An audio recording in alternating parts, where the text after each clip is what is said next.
ಇವತ್ತಿನ ಉದ್ದೇಶ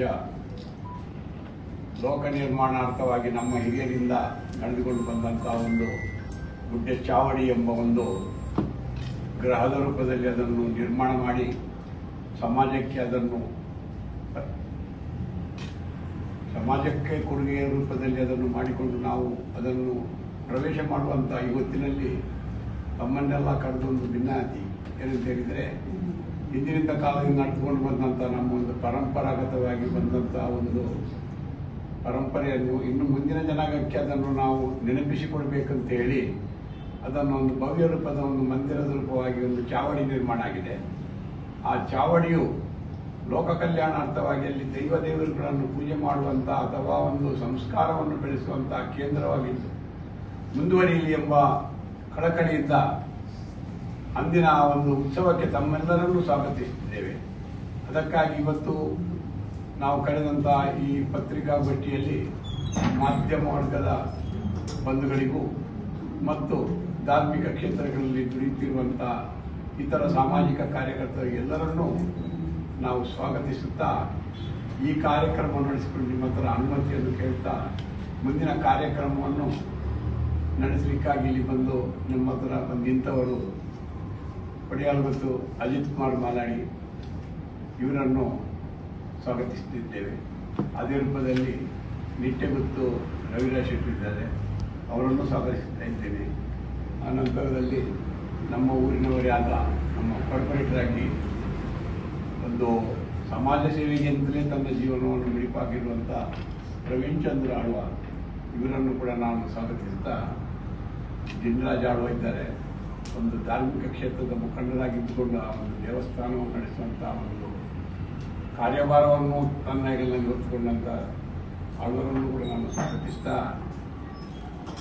ಬಗಲ್ನಲ್ಲಿ ನಮ್ಮ ಕಾರ್ಯಕರ್ತರ ರೂಪವಾಗಿ ತಾನಾಗಿ ಹೆಗಲು ಕೊಟ್ಟು ಒಂದು ಶ್ರಮಜೀವಿಯಾಗಿ ಬದುಕಿದಂಥ ಗುಡ್ಡೆಗುತ್ತು ಗಣೇಶ್ ಶೆಟ್ಟರು ಅವರ ಮುತುವರ್ಜಿಯಲ್ಲಿ ಈ ಕಾರ್ಯಗಳನ್ನು ಪೂರ್ತಿಗೊಳಿಸಲಿಕ್ಕಾಗಿ ತುಂಬ ಶ್ರಮಪಟ್ಟಿದ್ದಾರೆ. ಅವರನ್ನು ಕೂಡ ಈ ವೇದಿಕೆಯಲ್ಲಿ ಸ್ವಾಗತಿಸ್ತಾ, ನಮ್ಮ ಕುಟುಂಬಗಳೆಲ್ಲ ಕಣ್ಮಣಿಯಾಗಿದ್ದುಕೊಂಡು ನಮ್ಮ ರಾಜ್ಯಕ್ಕೆ ಮಾದರಿಯಾಗಿರುವಂಥ ಡಾಕ್ಟರ್ ಸಾಯಿ ಗೀತಾ ಇವರು ತುಳು ಅಕಾಡೆಮಿ ಮತ್ತು ಇತರ ತಮಿಳು ಭಾಷೆ ಇತರ ಭಾಷೆಗಳಲ್ಲೂ ನಮ್ಮ ತುಳುವಿನ ಒಂದು ಸಂಪರ್ಕವನ್ನು ಒದಗಿಸಿಕೊಟ್ಟು ಸಮಾಜಕ್ಕೆ ಒಂದು ಮಾದರಿಯಾಗಿ ನಡೆಯುವ ಇವರನ್ನು ಕೂಡ ನಾನು ಸ್ವಾಗತಿಸ್ತಾ, ಮುಂದಿನ ಕಾರ್ಯಕ್ರಮವನ್ನು ಅಜಿತ್ ಕುಮಾರ್ ಮಾಲಾಡಿ ಅವರು ನಡೆಸಿಕೊಡ್ಬೇಕು ಅಂತ ತಮ್ಮ ಹತ್ರ ಕೇಳಿಕೊಳ್ತಾ ಇದ್ದೇವೆ. ಅನನ್ಯವಾದ ಅಪೂರ್ವವಾದ ಆಚಾರ ವಿಚಾರ ಕಟ್ಟಲೆ ಧರ್ಮ ನಂಬಿಕೆಯನ್ನು ಹೊಂದಿರುವ ಊರು ನಮ್ಮ ತುಳುನಾಡು.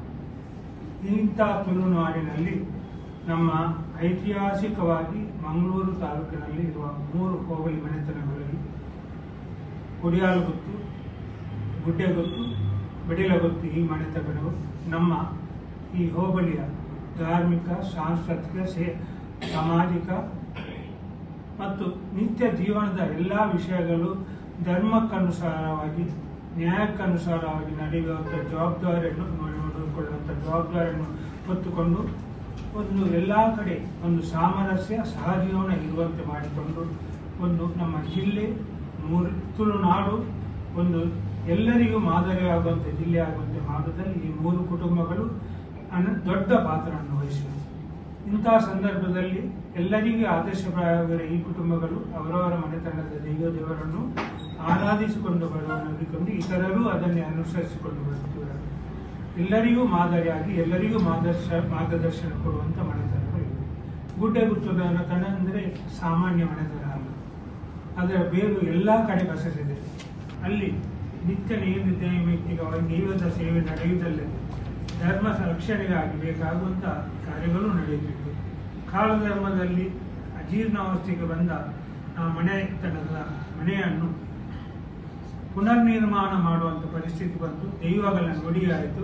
ಆ ದೈವಗಳ ನುಡಿ ದೇವರ ಒಂದು ಅಭಯದ ಅನುಗ್ರಹದಂತೆ ಮನೆಯು ಚಂದವಾಗಿ ಪರಂಪರೆಗೆ ಹೇಗೆ ಬೇಕೋ ಆ ಥರದಲ್ಲಿ ಪುನರ್ನಿರ್ಮಾಣ, ಅದರಲ್ಲಿ ಒಬ್ಬರಿಬ್ಬರ ಪಾತ್ರವಲ್ಲ, ಇಡೀ ಕುಟುಂಬವೇ ಕೈಜೋಡಿಸಿದೆ. ಪ್ರತಿಯೊಬ್ಬರು ಅವರು ಸೇರಿಕೊಂಡು ಇದನ್ನು ಮಾಡಿದರು. ಅದರಲ್ಲಿ ಸ್ವಾರ್ಥವಿಲ್ಲ. ಯಾಕೆಂದರೆ ಆ ಮನೆ ಒಬ್ಬನಿಗೆ ಯಾರಿಗೂ ಸೇರುವುದಿಲ್ಲ.